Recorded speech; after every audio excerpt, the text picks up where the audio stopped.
father also passed away when I was 11, but so I was around 9 years old, and she took me to visit him. It's the first interaction I had with him, and he had these turntables. I guess at the time, Technique turntables and a mixer. And I didn't know what they were, and I didn't know anything about them. And I also didn't know anything about my father at that point in time. So I think when I left that meeting, I was so curious as to what he did and who he was that I begged my mother to buy me a pair of turntables. And when I turned 13, she actually went out and purchased me 2 belt drive Gemini turntables and a mixer. And the reason why I tell this story is because, she then went on to pass away about 2 months after that. And that was literally my introduction to music, like coming from trying to figure out who my father was to my mother passing away and giving me this last gift of being a DJ. So that's what I held on to. Like that became my refuge. DJing became my refuge. Listening to records. When you DJ, there's like a really cool thing about DJing where you're actually touching the music. So like, the record is spinning and you're actually, feeling it on your fingertips. So, you get you get kind of your senses go off. And then like my earlier childhood, I remember like really being a fanatic for like West Coast music, like your Snoop Dogg's, your NWA's, Cypress Hills, and then obviously just elevating as time went on into listening to all types of music. So I took a liking to people like Slick Rick, the Jay-Z's, the Biggies, the Nas's. So I mean, 50 years of hip hop. But really, like when people say Mims or music is my savior, I like to tell that story because then they start to realize that really, like, music kept me away from a lot of nonsense. It kept me off the streets. It kept me out of trouble as much as it could. So I'm like 1,000,000% a product of what music can do from a positive standpoint. Word, man. You can't even make a better movie than that kind of introduction to music. Here you are, a young kid trying to figure out who your father is and a part of your life. And here you are discovering a whole new branch of what your life is. So, I mean, for it to just encompass, and then with the play on your name, it's almost like it was destiny for you. It was meant to be, right? And I'm sure you've had that conversation with plenty of people where it's like you were destined for it. Like, was it around that time where you were, just messing around as a DJ? Were you like just bumping instrumentals, putting the pen to the paper, and so I'll tell you where my love for being an artist came. When I started DJing, I really I didn't want to be an artist. Like I always tell people, I never wanted to be an artist. Like that wasn't my thing. My thing was I wanted to be the mogul. Like I wanted to be the Diddy or the Jay-Z per se. But Jay was an artist, but I wanted to be the guy behind the scenes. I guess I would say more of a Dame Dash than Jay. But so I was really good at organizing people to get together and rap. So when you go from DJing, I wanted to learn actually how to make the music. Like I was more interested in production than I was in actually being a writer. And so for like maybe the first, like going from 13 to about 18 years old, I was really just a guy on the beats. Like I was making instrumentals for people to rap on around the way, other artists to get on. And then what I found was, and it's not no disrespect to anyone I've ever worked with in the past, because I worked with some really talented people at the level that I worked with back then. But what I found was that I loved music so much that I felt like even when I did production, I owed it to myself to actually start writing to my own music. Mm-hmm. And then eventually, I put like a demo out. Like I call it a demo, but like I was like 19 or 18, and I worked on this whole demo where 99% of the production was me, 99% of the writing was me. And then a guy came along by the name of Kevin Woodley and was like, look, I like the fact that you can do a bunch of stuff, but have you ever just thought about focusing on being an artist? You got a dope voice. And I think that if I paired you with a producer, you guys could really make something shake. And one of the first producers I ever worked with outside of myself was a guy by the name of Dirty Swift. who then became one half of a group called Midi Mafia, who would then go on to produce records for people like 50 Cent, Fantasia, I believe Justin Bieber. So, you know, it like, I think that became my destiny because at that time, you know, people I were around was so appreciative of my writing style and my cadences that they wanted me to basically focus more on being an artist. Absolutely. Now, just doing, like, in my homework, it seems like you kind of stepped away from the mic and music a little bit. Can you tell us a little bit, like, where Mims is at in today's life? Yeah, it's pretty simple. When I first dropped my first commercial project, which obviously included the monster record, This Is Why I'm Hot, and I would go on to later, like, followed up with records like This, and then we introduced the second album. Move was the big single off that second album. There was something that happened with me and my relationship with my record label, right? And the way I like to explain it is I had a partnership, so a true partnership. So essentially, I wasn't signed as an artist. I didn't get royalties. It was, this amount of money comes in. This is how the pie gets split after expenses. This half goes to you guys, or this percentage goes to you, and this percentage comes to us. And there was somewhat of a discrepancy in that scenario, and I think what it did for me. This is around 2008, 2007, 2008. What it did for me is it deflated me. It deflated me because, remember, when I tell people my story of how I got introduced to music, it wasn't, I didn't wake up and say I want to be an artist because I want to make money. It was like I literally got into it because, after the death of my father and then eventually the death of my mother, this became my safe haven. So for me, I felt like if someone could come in and take advantage of me in this, and I'd rather not put music out commercially because for me it was too valuable of an asset for me to put out for someone to take advantage of it. And I purposely decided to walk away. And then I got involved in technology. So fast forward, after being on the road for about 5 or 6 years, after 2007, I started thinking, well, what's life after music gonna be for me? Right. And then myself, one of my business partners, and then actually the DJ who produced This Is Why I'm Hot, Blackout, DJ Blackout, we decided that we all want to kind of see what this tech space was about. So I had some really cool ideas. I ended up bootstrapping, which means I basically paid out of my own pocket. And it gave me a really, really great introduction into what the technology space was about. And I've been kind of living in this space, doing different things ever since then. And yeah, it's been a really cool journey because a lot of what I do in tech is definitely music based, but I get to kind of be that translator of the culture for a world of people who don't necessarily know how music works. Right. That's a cool scope into the technology world, and then then you have yourself as an experienced artist. So it's almost like you really have this blessed platform, and that's great to hear that you got to explore those options, because obviously hip hop is one of those things that when people's when their ride ends, their ride ends. It's over. Yeah. So it's very cool to see that you kind of got into the tech, especially during a time when, you could even call it a tech boom. People like to look at the internet as a technology boom, but I even feel like we're still seeing one today. Yep. It's kind of cool because you were also one of the artists that people would once consider like, a ringtone artist. So I'm sure you were one of the first artists to actually start to see residuals off of like ringtones, and that's something different in itself. I think, what I love about my career the most is that, because innovation, because technology and innovation kind of like met.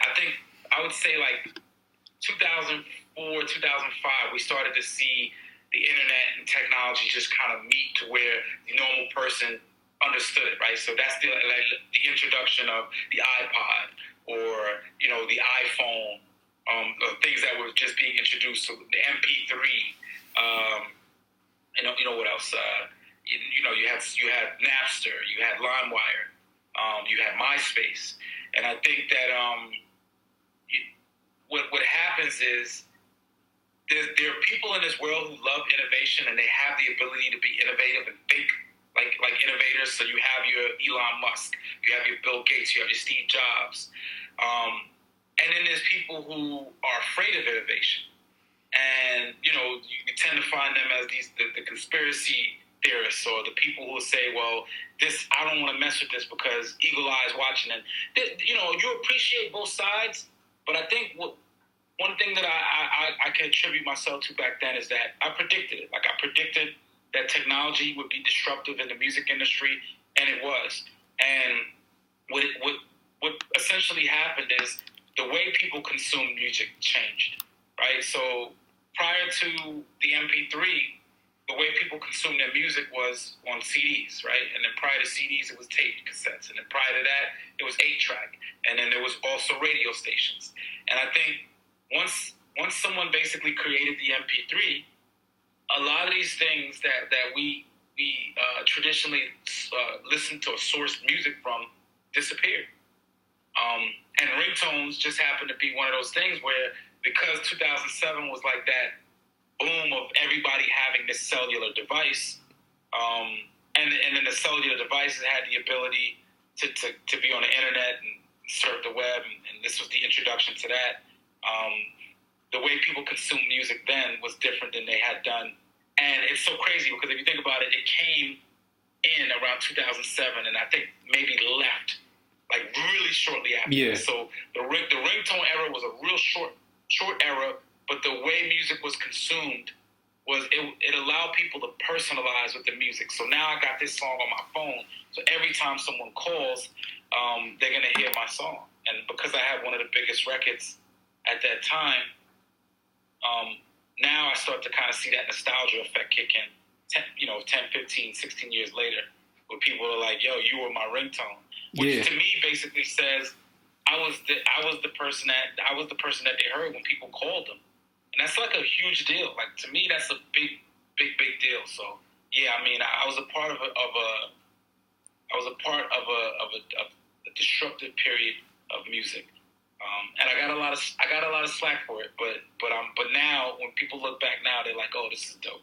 I'm gonna say like it had a direct influence on me. Like, at your big peak, I'm 30, so I was in middle school, and that's when I inspired to be a rapper. So everybody's hopping on your joint, making their remix. Yo, I'm telling you, I bootlegged the instrumental, and I had to get on it. Like, so when you talk about, the LimeWire days, and you know what I'm saying, you were even out during a time that it was almost stacked against artists.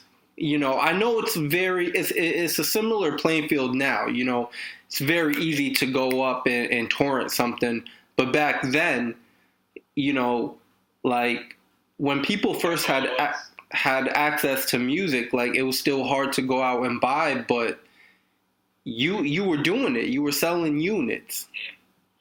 I say if we made, because reports came in and we made about 14, 15 million that year. So you have to imagine, for you to make 14 million in a time where people didn't have to buy music, that wasn't even a thing. Like, buying music was not the thing in 2007. I would have to say that the lost sales, I would probably say that it had to be, I would have probably cleared 25, 30 million easily in sales had it not been, but you know what? It's a gift and a curse, because you love it, because once again, there was a disruptive period where music wasn't being paid for, it was being consumed, but those same people consuming it, as long as they showed up to the shows, as long as they, there was other means of receiving that love from the community, and it wasn't always about the money. So I wouldn't change a thing. If looking back on everything that's happened, I wouldn't change a thing. Nah, and listen, I'm a firm believer in experience, especially as a journalist. A lot of the things that we have to do, we don't get paid for necessarily showing up to the shows, and but the way we look at it, it's an experience. So the people in my circle, we understand that everything is a learning lesson, everything is an experience. So you definitely had a one in a one in a lifetime kind of experience, and the fact that you could still be here healthy, that's the biggest of blessings, man. Absolutely, absolutely. Just kind of chronologically, since we're in that time frame, what were some of the things that you were excited about as an artist and that you enjoyed? Because I'm gonna be honest, like looking from the outside in, and also being around other artists, like it's a business. It's like everything else. It's like work. So did you? It sounds like things started to feel like work to you. But what were the things that you looked forward to the most? Yeah, I think this is actually a loaded question, and it probably deserves its own conversation in a sense, right? Because I'm not going to touch on everything I really want to say, but I think for many artists, especially those like myself who kind of who come from humble beginnings, I like to say, who don't have a silver spoon in their mouth.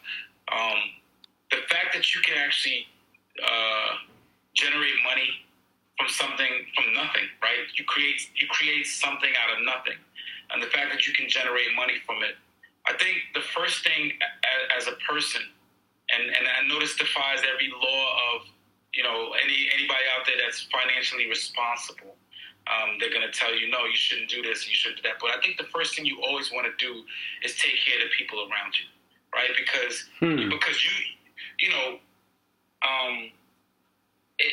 that's big. It gets really, you're very isolated, especially when you're the number one artist in the country. It's a very isolated feeling because nobody else can say that they've experienced the same exact scenario. I mean, you got every musical outlet covering you. You got every news outlet covering you. You got every talk show supporting you, and you legitimately can overnight become a person that no one knows to a person that everyone knows, and now you have to invite this world into your life. And one of the coolest things that you can do when you're in that position, for me at least, is to help the people who, the people around you, at least get a feel of what that feels like. And that made the difference for me. Like when I went on the road and I could bring a couple of my friends, family that I grew up with to come out to Germany to come rock with me, or to go to Amsterdam, or to go to Japan, and they were able to see different sides of the world. That experience for me was more rewarding than having the number one record in the country. I know that a lot of people will say, well, it's not my responsibility, but I feel like I beg to differ with that, right? Because because you come from humble beginnings, I didn't ask for it. I don't ask for much of anything other than to see the people around me happy.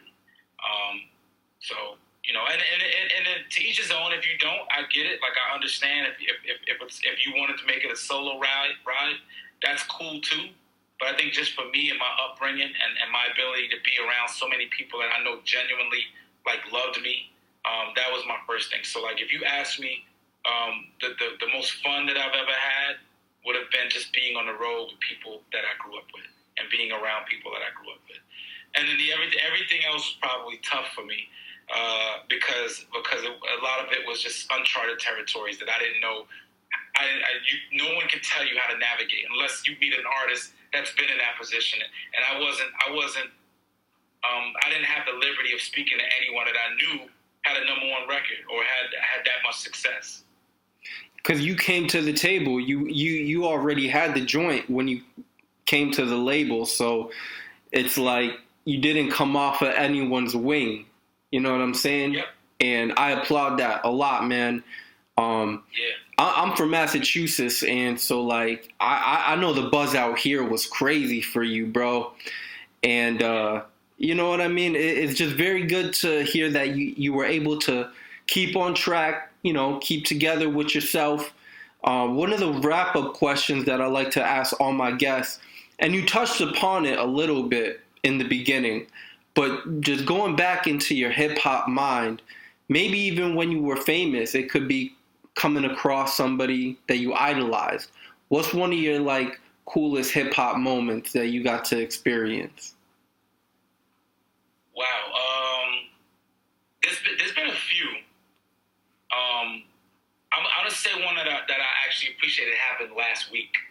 So I would say it's one of my top 5 moments that happened last week. I was performing at a place in New York called the Blue Note. There's an artist by the name of Brady Watt who was headlining the show. Yeah, bass player, and super talented dude. And he invited me out to come gig with him during his set. So I'm in Blue Note, and Havoc from Mobb Deep is also there. We got a couple of cats from the Lyricist Lounge. Shout to them. They were there. DJ Premier was in the building. Peter Guns was in the building.